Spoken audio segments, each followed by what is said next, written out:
Have you ever wished you could become invulnerable? No longer wounded by criticism, no longer broken when someone turns their back on you, no longer shattered by small things that seemingly don't matter. We often call that state strength, resilience, or rising above. But deep down, is it truly strength or merely an exhausting form of defense?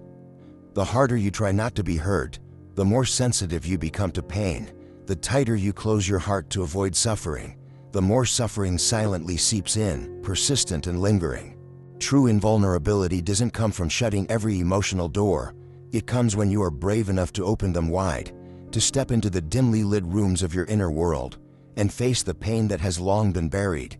Carl Jung once said, "We do not become enlightened by imagining figures of light, but by making the darkness conscious." And in the journey of becoming someone who cannot be shaken, the first thing you need isn't to become stronger, but to understand more deeply, to understand the old wounds still alive in your unconscious, to understand how you are being driven by emotions that were never fully felt, to understand the hurt you thought you had moved past, but that is, in truth, frozen inside your body and mind. We are not hurt by others. We are hurt by the unhealed parts within us that get triggered when touched. So to become invulnerable, you don't need to wear a suit of armor. You need to take it off. You need to step out of the illusion of control, out of the need to be perfect, out of the ego that always seeks to protect itself, and return to a whole, integrated self, where every part of you, even the shadow, has a rightful place. This is not a path for those who merely want to look okay. It is for those who are tired of surviving, who are ready to seek peace that no longer comes from controlling the world, but from accepting themselves. This journey may be lonely. It may lead you to face parts of yourself you've long avoided. But from that place, a pure kind of strength will begin to rise. Not the strength of a mask, but the strength of a soul that no longer abandons itself. And if you're ready to begin, let's step into the next part, where each wound, each weakness, each unconscious reaction will be brought into the light of awareness. Not to be erased, but to be integrated. Not to become perfect, but to become whole. 1. True pain doesn't come from the outside, but from the unhealed wound within. We often believe that pain comes from harsh words, acts of betrayal, or someone's silent abandonment. But if we look more closely, we'll realize that the same words and the same actions don't hurt everyone equally. One person can smile in the face of rejection, another falls apart. One can walk away from being forgotten as if nothing ever happened, while another agonizes over it for years in the dark.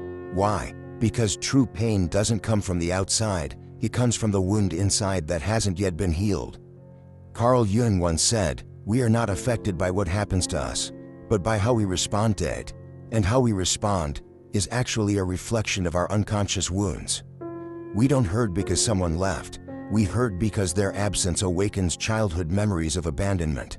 We don't get angry at a careless comment.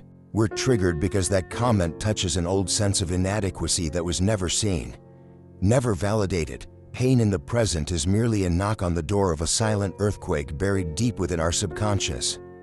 That's why the more we try to control the outside world, the more disappointed we become, because the world has no obligation to be gentle with your wounds. Others cannot, and should not, always walk on eggshells just to avoid touching the pain you're hiding. And in truth, they don't need to. What you need is not a world without pain, but an inner world mature enough not to be hurt by what isn't truly harmful. When someone becomes invulnerable, it's not because they are numb or hardened, it's because they have sat down with their wounds. They've stopped running, they've looked pain in the eye, touched it, named it, and embraced it as an inseparable part of who they are. And once a wound is truly listened to, it no longer screams from the unconscious. Once pain is acknowledged, it no longer quietly destroys. It becomes part of your survival story, no longer a curse on repeat. The truth is, that external pain only touches the parts of you that are still unhealed. What people say, do, or fail to do can only hurt you if there's still something inside of you left untreated.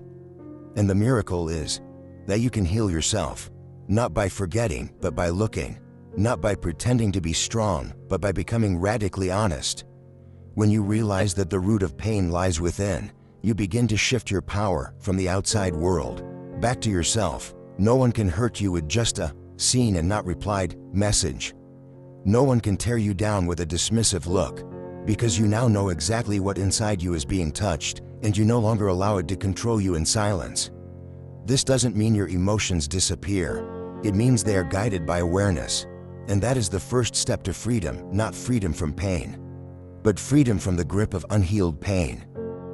2. The illusion of control, the root of all disappointment. We grow up with an unspoken belief: if I'm good enough, kind enough, understanding enough, I won't get hurt. If we try to control our behavior, our words, our emotions, and even the actions of others, we can somehow avoid betrayal, rejection, or heartbreak. That belief sounds reasonable, but it's actually the root of nearly every deep disappointment in human life. Carl Jung once said, "The ego always seeks to control what the unconscious does not want to face." And in that very attempt to control, we lose not only our inner freedom, but also our authentic connection to life itself. We control because we're afraid of getting hurt, afraid of repeating old wounds, afraid of emotions spinning beyond our grasp. But the problem is that life cannot be controlled. People cannot be shaped according to your expectations. Love cannot be guaranteed through devotion alone. And pain doesn't disappear just because you've built better defenses. When someone lives in the illusion of control, they tend to overreact to even the smallest disruptions, a message left unanswered, a gentle rejection, a slight change in plans. Their mind immediately interprets these as threats, as if everything is slipping from their hands, when in truth, they never had control to begin with. The truth is that the world has never operated according to your will. People love and leave. You can be kind and still be misunderstood. You can be sincere and still not be reciprocated. And the deepest pain doesn't come from these events themselves. It comes from believing that if you were good enough, you could have prevented them. Jung called this the shadow of the ego, the part that convinces us that if we do everything right, we can outmaneuver fate. But fate isn't something to avoid. It's something to face, to understand, and to integrate as part of the individuation journey, the process of becoming our truest self. The more we try to control, the more fragile we become when things go off script. We get angry because we feel powerless. We spiral into victimhood because we say, "I tried my best, why wasn't it enough?" But the moment you accept, "I can't control others, circumstances, or emotions as they rise and fall," you begin to touch true freedom. Inner freedom doesn't come from managing everything outside. It comes from being able to stay grounded amidst it all, from no longer overreacting, from no longer needing others to behave according to a script you wrote, from no longer performing strength just to hide your vulnerable parts. And strangely enough, the moment you stop trying to control, everything begins to fall into its right place. Love becomes more authentic because you're not manipulating it out of fear of loss. Relationships feel lighter because you're no longer wearing the mask to be loved. And if pain happens, it no longer devastates you because you no longer tie your worth to pleasing the world. So if you're exhausted from trying to manage everything, pause, look inward and ask, what am I afraid of? What am I trying to control to avoid what pain? Because sometimes, letting go isn't defeat, it's the beginning of freedom. And when you truly see that control is an illusion, disappointment no longer finds a place to stay. 3. The unconscious, the most silent force behind your life. You think you're choosing, responding, and living consciously, but the unsettling truth is that most of what you feel, say, or do doesn't stem from your conscious will, but from buried memories, unspoken wounds, and fears you've never dared to admit. That is the realm of the unconscious. Carl Jung once said, "Until you make the unconscious conscious, it will direct your life and you will call it fate." This may sound like a lofty philosophical idea, but it is, in fact, a roadmap for awakening. Ask yourself, why do you feel anxious when your partner replies a few minutes late? Why do you feel offended by even gentle feedback? Why do you retreat when someone offers you sincere praise? These reactions don't come from the present moment. They are echoes of the past, unresolved wounds, dusty memories still alive in the shadows of the unconscious. The unconscious is not a psychological trash bin. It is a living system, subtle, persistent. It remembers every experience you couldn't emotionally process when it happened. A scolding as a child, a look of disapproval from someone you trusted, a moment of indifference you pretended didn't matter. All of it is stored in your unconscious and transformed into emotional triggers. And anyone who, knowingly or not, touches those buttons can send you spiraling into reactions you no longer control. You think you've been insulted, betrayed, abandoned, but what's really happening is that you've been activated, not by the other person, but by something inside you that was never healed. Jung called these unintegrated centers of energy complexes. They live like independent personalities within us, taking over whenever triggered. That's why sometimes you explode and don't know why. Why do you feel hollow in the middle of a peaceful day? Why do you push love away simply because it reminds you of old abandonment? And the danger is this: most people live their whole lives unaware that they're being controlled by their unconscious. They just say, "I'm always anxious, I'm too sensitive, I get angry easily," without realizing these are pre-programmed patterns, replaying themselves every time life hits a familiar nerve. True growth doesn't come from accumulating knowledge. It comes from illuminating the unconscious, not by becoming better at self-control, but by becoming better at self-understanding. Not by faking strength, but by daring to face the weakness you once rejected. And when you begin to shine a light on the parts you've hidden in your psyche, something extraordinary happens. You begin to choose. Instead of react, you begin to respond, rather than reflexively replay. You are no longer a victim of the past. You become an architect of the present. From that point forward, you are truly free. Freedom is not when no one can hurt you. It's when you know what hurts inside you and choose to nurture it instead of running away. So if there are patterns, emotions, or relationships repeating in your life, don't ask, "Why is everyone treating me like this?" Ask instead, "What am I not seeing within myself?" Because you can't heal what you don't yet recognize. And the unconscious will keep steering your life until the day you look at it without fear and call it by its true name. 4. Becoming emotionally invulnerable doesn't mean being numb. It means integrating the shadow. There's a deep misunderstanding in the modern world that in order to not get hurt, you must become numb, that you must be cold, indifferent, untouchable. To be invulnerable, you need to cut yourself off from feelings, build impenetrable walls, and push everything away. But Carl Jung didn't see it that way. He understood this truth. True emotional invulnerability doesn't come from eliminating emotions, but from embracing the dark parts within you, the shadow. The shadow, as Jung defined it, is the sum of everything we deny, suppress, or are too afraid to admit about ourselves. It is the jealousy you try to hide, the weakness you don't want anyone to see, the rage you suppress, the longings you once labeled as wrong. All of these, when pushed down, don't disappear. They become unconscious, and from there, they begin to control you from the dark. When your shadow remains unintegrated, you become fragile, not because people are cruel, but because you're living with a rejected part of yourself. Anyone who touches that denied space, a criticism, a rejection, a condescending gesture, can cause you to collapse. You feel anger without knowing why. You feel jealous and think it's love. You snap in fury and say, "I'm just protecting myself." That's not really you. That's your shadow, screaming to be seen. On the other hand, the emotionally invulnerable aren't people who've stopped feeling. They're people who've walked into themselves, confronted their wounds, and acknowledged them as a part of who they are. They no longer reject their selfishness, their insecurities, their buried cravings. They understand these parts, they embrace them, and by doing so, they integrate them so that nothing outside can manipulate them through what remains unconscious. Such people no longer react easily because they have nothing to prove.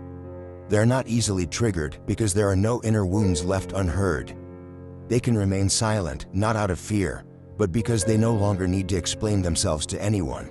Jung once said, "One does not become enlightened by imagining figures of light, but by making the darkness conscious." So if you want to be emotionally grounded, you don't need to just let it go. You need to turn toward the parts of yourself you've been running from. The feeling of being left behind, the fear of being unloved, the quiet envy of someone else's success, the weakness you once thought was shameful. All of these must be recognized, not to indulge them, but to understand that they are part of you, and that you can still love yourself, even if you are not perfect. When you integrate the shadow, you become emotionally invulnerable, not because you are hardened, but because there is no longer an inner war to exploit. No more inner war. means no one can use your unhealed emotions to control you. You no longer panic at rejection because you no longer reject yourself. You can cry without feeling weak. You can be angry without being consumed by rage. You can feel hurt without losing your self-worth. And that is invulnerability, not in being untouched by life, but in being free amidst the chaos within. 5. Pain is the key that leads you back to yourself. We've spent our whole lives running away from pain. From a young age, we were taught, crying is a weakness, wounds must be hidden, sadness should be replaced with busyness. And so, we grow up believing a dangerous lie, that happiness means a life without pain. But Carl Jung saw something different. Suffering is not the enemy. It is a loyal friend, a messenger of the soul. Because pain, if you are brave enough not to run, always leads you to the place you most need to see, yourself. Have you ever asked yourself, why does a simple comment shatter me? Why does one rejection break me more than the event itself? Why'd I always feel not enough even when I've tried so hard? The answer isn't in what others did to you. It lies in the wounds already inside, the parts of your soul you never sat with, never listened to, and pain is the knock on the door from those parts, whispering, see me, don't leave me behind anymore. When you don't listen, pain finds other ways to be heard, in relationships that repeat the same old wounds, in anxiety that visits you every night for no reason, in emptiness that shows up even when nothing is wrong. Jung called these signals of the ego being disconnected from the shadow. It means you've abandoned part of your soul for so long, it has no choice but to speak up in any way it can. Pain isn't here to destroy you. It simply wants to bring you home, so you stop living as a fragmented self, forever seeking external validation. It wants you to stay, instead of always chasing the image of being the strong one, the okay one, the one who's always fine. You can fake happiness, you can convince the world you're okay, but only you know, in your quietest moments, how tired you truly are. And pain is there, like a key you keep refusing to pick up. That key doesn't open paradise. It opens a locked room, a room holding the tears that were never allowed to fall, the longings that were never named, and the sorrow you thought would disappear if ignored. But no, forgetting doesn't heal. Only touching, facing, feeling, and embracing can do that. And when you dare to walk through that door, you'll understand, every pain carries a lesson, every wound holds a message, every breakdown is a sacred invitation to return, to become who you truly are.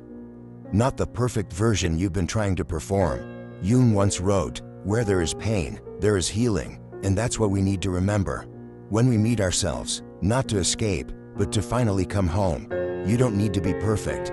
You only need the courage to stay with yourself, even when it hurts. 6. Individuation, not to become perfect, but to become whole. In today's world, people are relentlessly pushed to self-optimize, become a better version, and perfect themselves day by day. But Carl Jung, the father of depth psychology, offered a different reminder. Life does not demand that you become perfect. It asks that you become whole. What does it mean to become whole? It means no longer rejecting any part of yourself, whether it's your light or your shadow, your strength or vulnerability, your rational ego, or the chaotic emotions you once suppressed.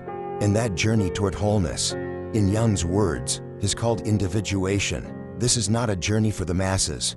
It is not glamorous. It is not filled with achievements. It is not measured by praise or admiration from the outside. Quite the opposite, it's a journey inward, where you're called to slowly peel off every mask you've worn to be accepted.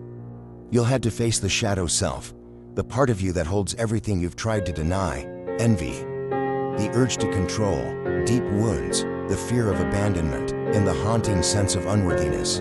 You'll be asked to look directly at what you once labeled ugly, forbidden, or must be erased, and instead of continuing to fight it, you'll learn to listen. Individuation doesn't make you the strongest person in the room. It makes you the most authentic, and in that authenticity, there is both pain and power, cracks in the light pouring in from the breaking. This process demands that you let go of the illusion of an ideal self. You must stop trying to be good, right, likable, in the eyes of others. You must be brave enough to say, I don't need to become someone else, I just need to come home to myself. And that is the most painful and the most liberating realization. Carl Jung once said, "Until you make the unconscious conscious, it will direct your life and you will call it fate." Individuation is the moment you stop blaming the world. You begin to see that broken relationships, betrayals, emotional wounds, they are not punishments. They are mirrors, reflecting the unacknowledged parts of your inner world. On this path, you no longer seek validation from others. You don't need anyone to understand you, to love you, or to prove your worth, because you start building a new relationship, the relationship with your soul. You begin to understand, not every emotion needs to be fixed, sometimes it just needs to be allowed. Not every pain needs a reason, sometimes it just needs acceptance. You don't have to overcome everything, sometimes you just need to stop abandoning yourself when it hurts. Individuation is a return, not to become someone successful, strong, or ideal, but to become someone whole, someone who dares to live, dares to love, dares to feel pain, and dares to stop striving for perfection. Because in the end, as Jung said, the tree that reaches to heaven must send its roots down to hell. The deeper you want to live truthfully, the deeper you must dare to walk through your own darkness. And only then will you discover what true inner freedom really means. 7. Awareness doesn't make you hurt less, it just makes you no longer fear the pain. There's a common misconception on the healing journey. Once you become wise enough, conscious enough, positive, and self-aware enough, you'll no longer get hurt. But that's merely an illusion of the ego trying to control emotions through intellect. Awareness doesn't make you immune to pain, it simply makes you stop fearing it.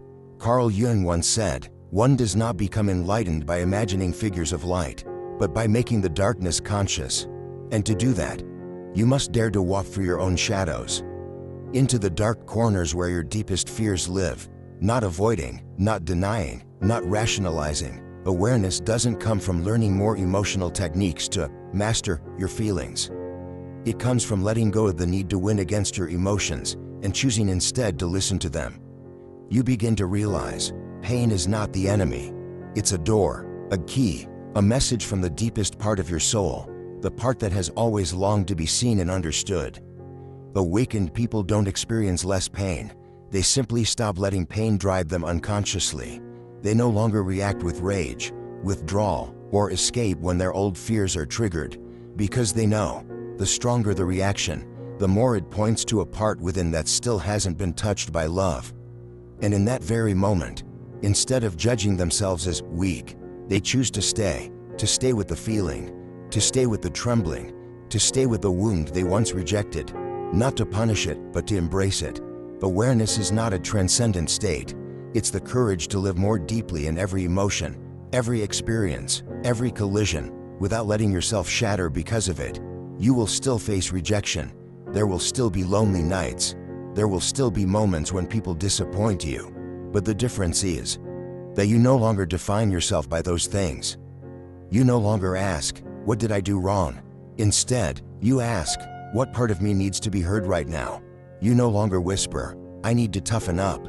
Instead, you say gently, "I am safe enough to be soft." And from there, you stop reacting to defend. You begin responding from presence, from a state of deep gratitude and calm, even if the world outside is still chaotic. Because now, you no longer had to protect your wounded ego. You've become the witness, the observer, the one who knows that all emotions, even pain, are just waves. And you are no longer the boat tossed around by them. You are the ocean. True awareness doesn't bring safety in the conventional sense.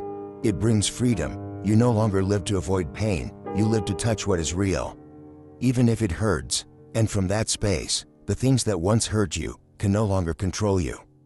You are no longer crushed by rejection. You are no longer silenced by judgmental eyes. You are no longer lost just because someone walked away. You're not indifferent, you just no longer need to run. Because in coming face to face with pain, you rediscover your original strength, and that's when you truly become invulnerable, not because you feel nothing, but because you've integrated everything. After all the layers of defense, the silent endurance, the countless days of being okay but not really okay, you begin to realize one thing. There is no protection more powerful than self-understanding, no weapon is sharper than awareness, and nothing makes you truly invulnerable like the moment you no longer fear pain. Carl Jung once said, Until you make the unconscious conscious, it will direct your life and you will call it fate. What you once called fate might just be a repetition of the unconscious. What you once said, "This is just who I am," might simply be a part of you you haven't dared to face yet. Becoming invulnerable doesn't mean you no longer cry, no longer hurt, no longer feel disappointed. It means knowing deeply that every emotion will come and go. And through it all, you are still you, unlost, unshaken, undiminished. You learn to stand in the center of the storm without being swept away.